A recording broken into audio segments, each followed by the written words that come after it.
Hello and welcome to a new episode of our program Cultural Magazine, during which we bring you the latest cultural events that are taking place in Egypt during the holy month of Ramadan. There are special manifestations taking place in Egypt. Please stay tuned.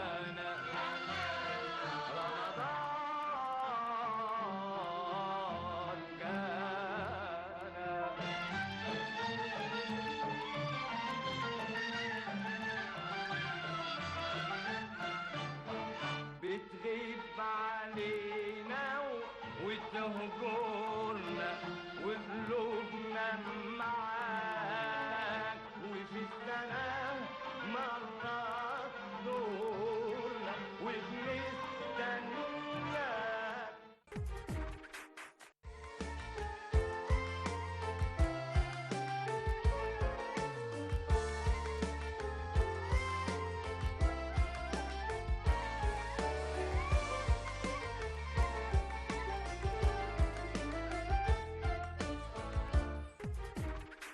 Egypt is the land of civilization, the land where everything has started. Egypt is always keen on preserving heritage.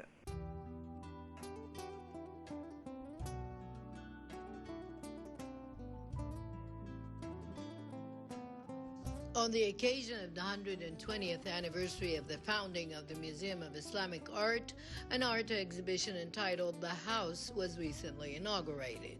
The exhibition included a simulation of traditional Islamic houses.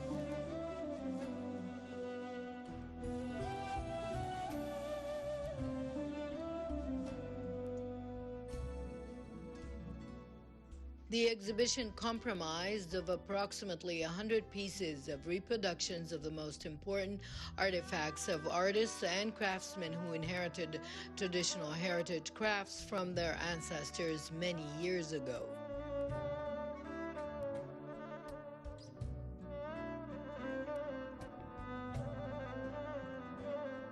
The artifacts adorned Islamic homes in different eras, including mashrabiyas and handmade rugs made of wool and silk, as well as hanging carpets that tell stories of heritage through weaving it on wool and silk to produce carpets, as well as metalworks, incense burners, trays, and mother-of-pearl woodwork, tables, wooden boxes, tent pieces, ceramics, ornaments, and miniatures.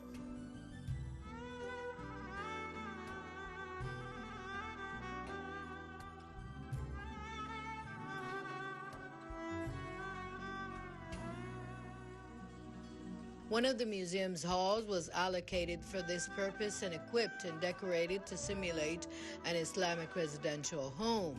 Reproductions, artifacts, lamps, plates, and ceramic tiles were displayed to achieve the complete image. The Museum of Islamic Art in Cairo is considered the largest museum specialized in Islamic arts in the world, and it contains more than 100,000 artifacts covering all branches of Islamic art in various eras.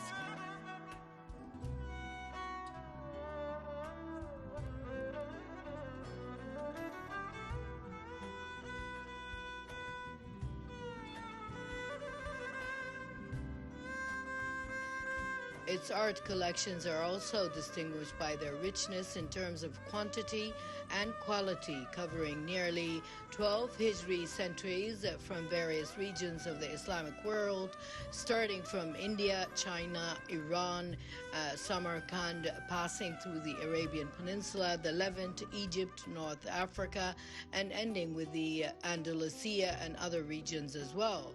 The collection also tells the history of Islamic civilization in various fields of science, such as medicine, engineering, and astronomy, as the museum's collections include manuscripts and artifacts in medicine, surgery, herbs, and tools. Astronomy includes astrobols, compasses, and astronomical balls, and in the field of applied arts, which represents the necessities of life, such as metal, glass, and ceramic utensils, jewelry, weapons, wood, ivory, textiles, carpets, and others.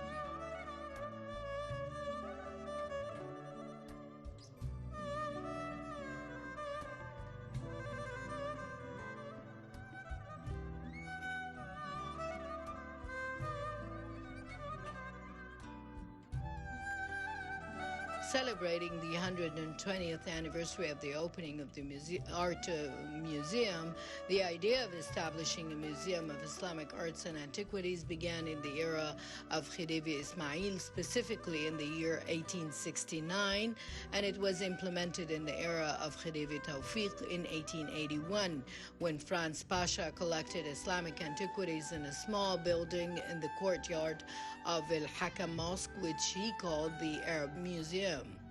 The museum was under the supervision of Franz Pasha.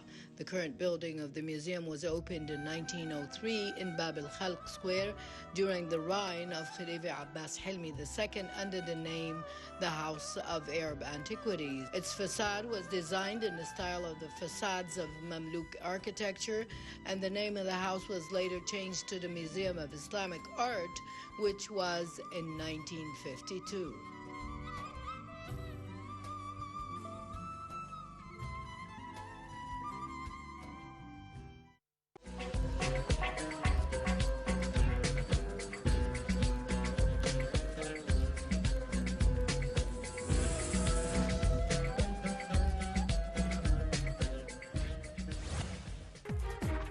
Ramadan nights in Egypt is always special and has its own manifestations.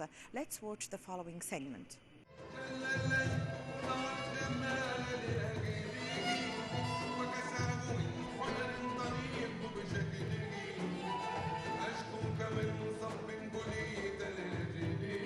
Under the title Ramadan Vibes, the National Museum of Egyptian Civilization in Fustat organized an artistic evening for the Egyptian Mawlawiyya religious chanting troupe led by Sufi vocalist Amir Touni on the occasion of the holy month of Ramadan.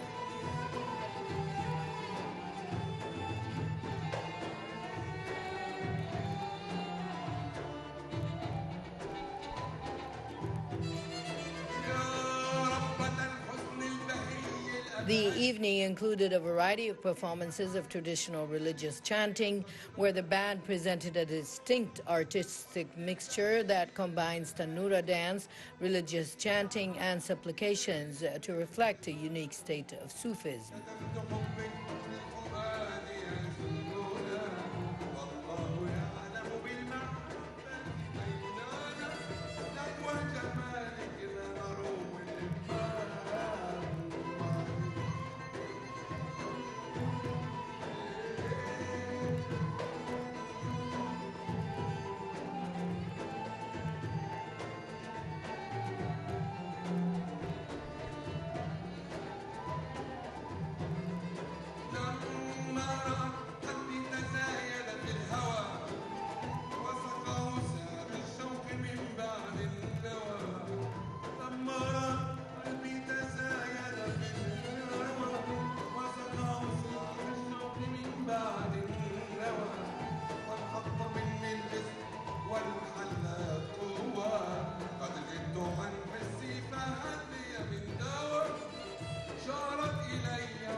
هو النهارده طبعا هو كان بمناسبة قدوم شهر رمضان في متحف الحضارة المصرية. Today's performance comes on the occasion of the holy month of Ramadan. The audience is very distinct, as we have many ministers and ambassadors, as well as prominent figures in society. I choose the music according to the lyrics, which I think bring along their own unique melodies. Sometimes we get to mix our music with new trends or Spanish music, for example. Our family is music and musicians because I think interaction definitely creates new music. The dances are fixed because it mainly depends on circulating around the body. The dancer concentrates on the Kaaba in his heart and he considers himself revolving around it. The choreography is symbolic of the dancer's spiritual coherence with his ideas of Allah.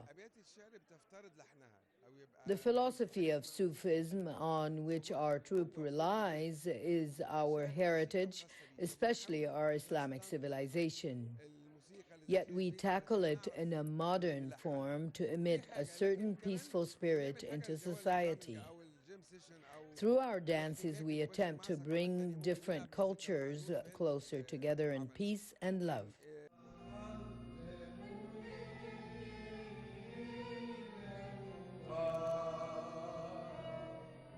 The band presented a selection of its famous works by major poets and a group of prophetic praises and Sufi poems that urged good morals, including Lulaki, If It Weren't For You, When Is the Time, Meta Ya Habib al-Alb, Oh Beautiful One, and many more that were admired and enjoyed by the audience.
This is my first time to see this dance and singing. I think before the Ramadan, I think I heard that this is very Egyptian traditional dance and music. It was amazing, and I was very excited to see this wonderful dancing and singing. I'm trying to learn about Korean, the Egyptian culture and history, and this is a very good chance to learn about the Egyptian culture. And I feel very excited. The dancing is very dynamic and colorful. So I feel very,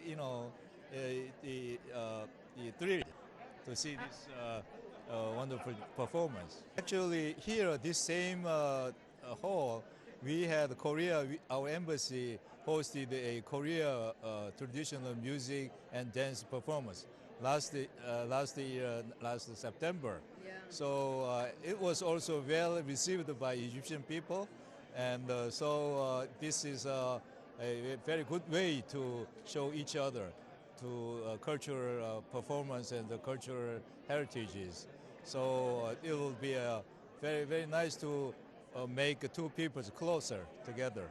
So cultural things, traditional or modern, the two countries, two people's culture make two people closer and closer, and that will be a very good foundation for overall development of bilateral relations. I'm very happy as an ambassador to see these two cultures get more, have more work together.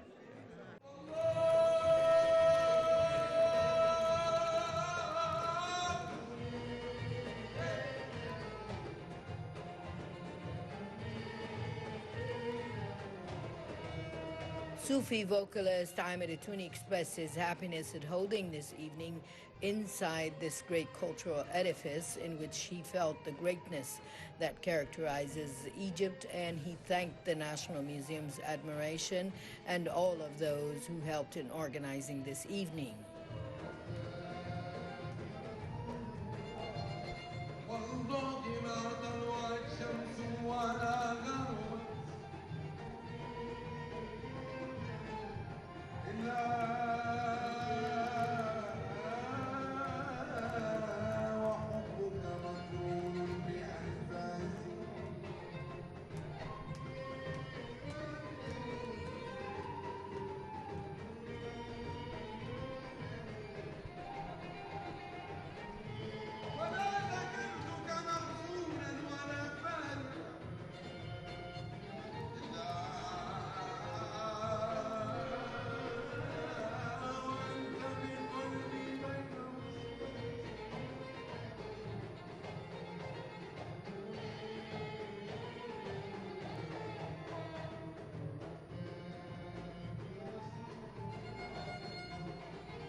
The performance today was amazing. I was deeply touched by the emotion, and even though I don't understand classical Arabic, I felt that it was about love, about God, about light. So it was really a mind-blowing performance. And I should mention that once I tried it, I went to classes for Sufi dances, and this is one of the most memorable experience for me in Egypt. I like both. I think the dance and the singing, they cannot be separate from one from each other. It's the voice is amazing, and the voice, the expression on the faces, the movements, especially one of the dancers, he was smiling all the time while he was dancing. This is so inspiring. I mean, I was feeling inspired, and he made me smile also and feel joy.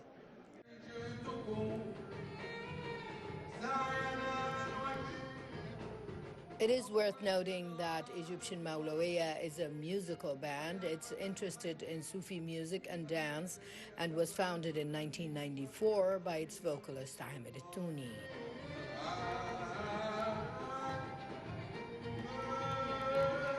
The band attracts audiences from all over the country as he attempts to present Egyptian Maulawiya heritage works of art on global stages.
So first of all, the music it has been touching all the souls.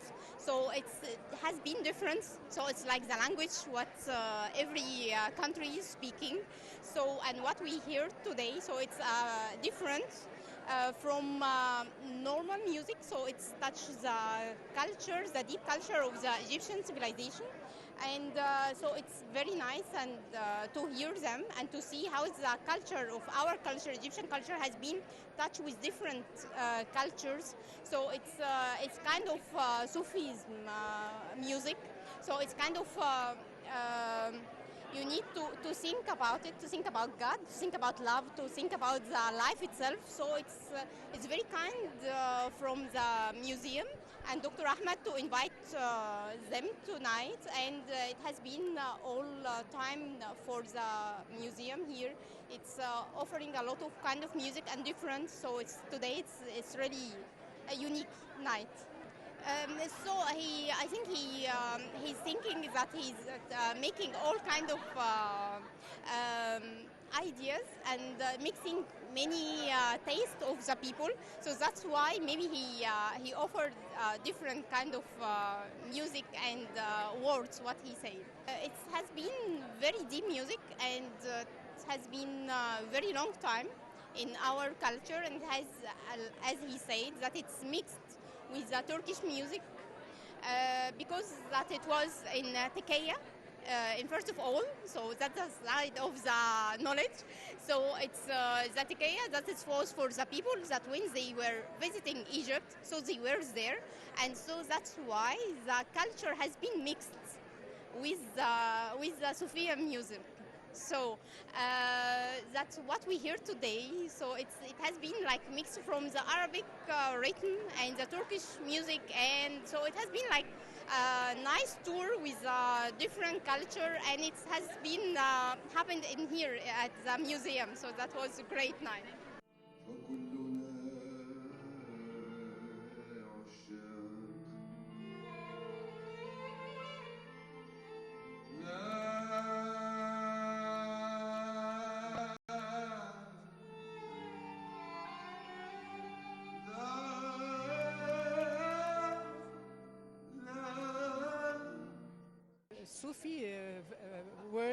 Sufi words and Sufi music, they take the heart into another area. So since I saw them back in 2011 in the Cairo Opera House, I became obsessed with this team. It's a remedy. Yani when I go there, I forget everything about life, all stresses, all worries, and I just get involved with the music and the lyrics and the very nice vibes and energy that we get from the team. The dances are nice, but they are not my main concern. My main concern and my main obsession is with the words, the lyrics, and the music, and with the vibes that Dr. Amer sends to his audience. We became now like one big family. We follow him up in every event. We go and we became like one team. We with family and friends, and we celebrate the Eid together. Because Sufism takes the spirit into a very nice world. It is a very good representative of the Egyptian culture. And the word that Dr. Amer said inside the event, it assures that this started back ago in Egypt. So the origins were here. So I advise everyone to come and attend because it's really a unique experience.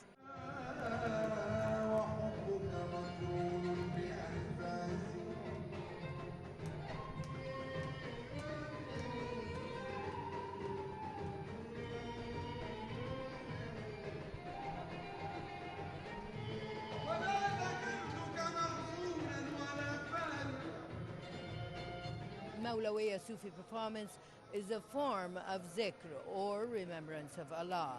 Ituni's performance today is a spiritual mixture of our heritage. This is Abida Gindi for the Cultural Magazine.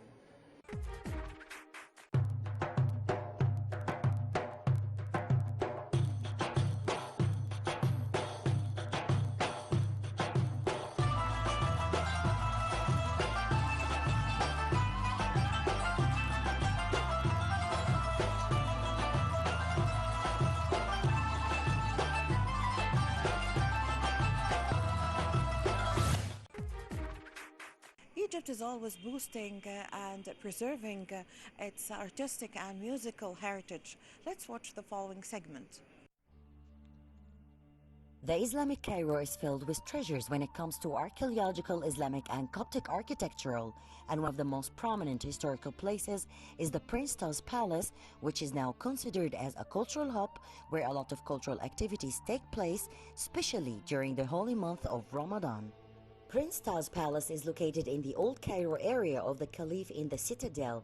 It was created by its owner Prince Saifuddin Taz, one of the most prominent princes of the Mamluk dynasty, and its name began to appear during the reign of Imaduddin Ismail ibn Nasir Muhammad ibn Qalawun 1343-1345 AD until during the reign of his brother Al-Salih Zainuddin Haji. He became one of the princes who held a resolution in the state at that time. The total area of the palace is more than 8,000 square meters, and it's a large courtyard in the middle allocated as a garden around which the four main and subsidiary buildings of the palace are distributed on the four sides, the most important of which are the Haramlik wing, the seat or the main building dedicated to reception, dependencies and stable. Now only two main facades overlooking Sufia Street and the rear overlooking Sheikh Khalil Lane are the ones from which the collapse began. The seat that was renovated during the reign of Ali Agha Dar al-Saada, the owner of the Sable, the writers attached to the palace, a small part of the Haramlik halls, as well as the new halls that were used as stores or classrooms in later eras. The main entrance to the palace is a coherent block that begins with a rectangular corridor with a door behind it and one at the end of which is a basement on both sides, of which two entrances open each to a rectangular courtyard is the courtyard of the palace, and this full entrance overlooks Sufia Street. The palace also has a sub-entrance overlooking Sheikh Khalil Lane, described by ancient writings and documents as the door of the palace's secret, and the palace has a main basement hall that has been completely restored. Its walls are covered with a layer of plaster that suits the stones with which the hall was originally built. As for the part of the Haramlik, it overlooks the courtyard or garden with a group of windows made of wood Baghdadli, which is a unique masterpiece, and topped by three round windows, which are known as moons, and the palace two Iwans, one on the northern side and the other on the southern side.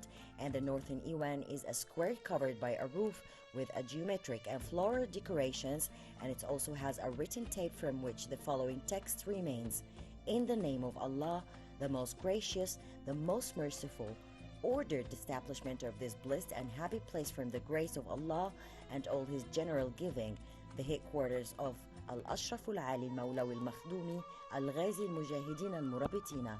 They are all titles specific to Prince Taz, as in the middle of these writings is a drawing of a cup symbolizing the function of the sommelier, one of the jobs held by Prince Taz.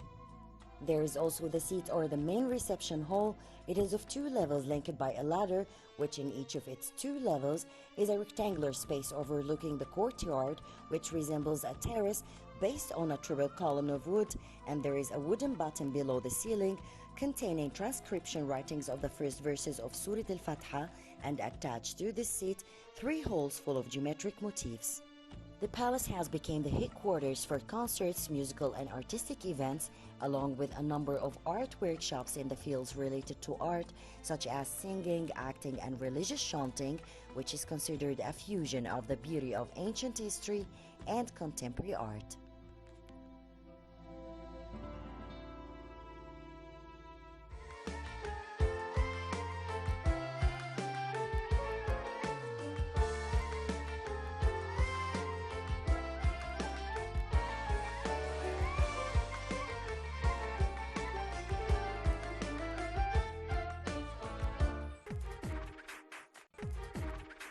Well, with this, my dear viewers, we come to the end of this episode of our program, Cultural Magazine. I hope you've enjoyed being with us. Please wait for us in the next episode. Until then, it's goodbye.